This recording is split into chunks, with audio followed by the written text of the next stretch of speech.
to my channel. For today's video guys, andito tayo sa Amadeo, Cavite, Barangay Pangil.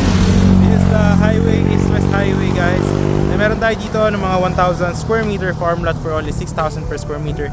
3 years, 0% interest. And meron din tayo rito 200 square meter ng mga residential lots for only 7,700 per square meter. Free transfer of title, 3 years, 0% interest siya. So ito po yung ating entrance. Ayan guys, marami pong mga dumadaan dito ng mga car. Ayan, available ng motorcycle and anything. Ayan. So yung way na yan guys, pag niretso nyo papunta doon, papunta yun ng Silang, papunta ng Calax, Patagaytay. Pag niretso nyo naman dito, going yan, papunta ng, pag kumaliwa ka dyan, Amadeo Bayan, yung diretso doon is Magallanes. Tapos may papunta rin dyan ng Batangas, Nasugbu. Meron din dito sa may SM naman, papunta ng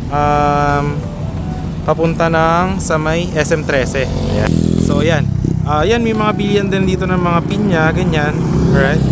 So yan, ito yung ating entrance. Alright. So ngayon nagmotor lang tayo dahil sobrang traffic sa Manila. So yan, may mga clients tayo dito naka-avail before. Ito commercial lot to. Sold out to dati, 14k per square meter. So ito yung pagka diniretso nyo, ito yung magiging entrance nya. Siya. Tapos ang weather, hindi siya rito binabaha. Tapos kahit na tanghali, malamig din dito. Lalo pagkagabi, nagkahamog din.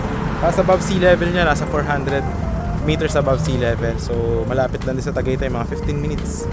Ayan. So ngayon, papalipad ko lang yung drone shot dahil pag nilakad natin, masyadong malayo. Palipad natin yung drone shot para mas ma-appreciate nyo, makita nyo yung kanya accessibility. And magkakaroon din to ng mga tawag ito, clubhouse, swimming pool dito, and yung landscape na entrance. So yun lang guys, please watch the drone shot and enjoy nyo yan.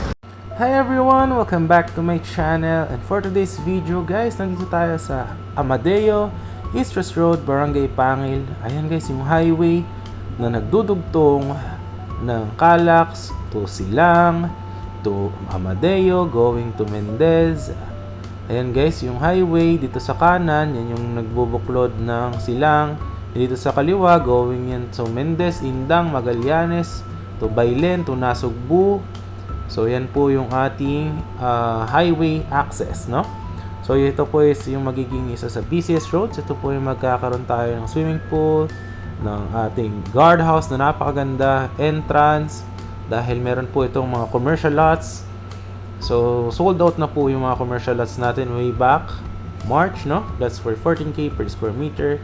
So ngayon guys, ongoing development po tayo. Ang available po natin is yung phase 2 residential po, no? Mga 200 square meter cots. Ayan. Meron po tayong 7,700 square meter po.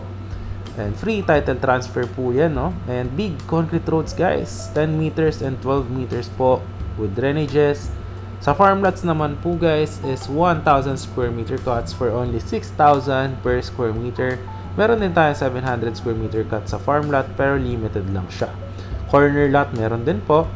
So itong property natin guys is around 400 meters above sea level. Malayo po sa fault line. And actually malamig po dito, no? And talaga pong hindi binabaha. So yan guys, makikita nyo po yung ating property. Yan po yung magiging farm lot natin na area. Ayan. So pag natapos po sa phase 1 and phase 2, dyan na po gagawin yung mga concrete roads natin na malalaki. So ayan po siya guys. If you're interested, no, message lang po ng ating projects kapag tapos na po siya. So actually, ito is Silang Cavite din siya. Ganito yung mga sample natin ng mga finished projects. So no required house design po siya. As you could see, depende po sa owner kung ano yung gusto nyo ipatayo na house. Ayan. So different designs po yan. Magkakaiba po yung mga bubong. And pwede rin po kapagawa sa contractor nyo. And yan guys, may mga linya na rin yung Meralco for electricity. And meron na rin siyang water. At makikita nyo guys, malapad yung mga concrete roads dyan. Ayan. So perfect na perfect siya for the getaway property. Meron ding basketball court. Merong multi-purpose hall and playground. Na talagang perfect na perfect para sa small family or you are with your kids para healthy living.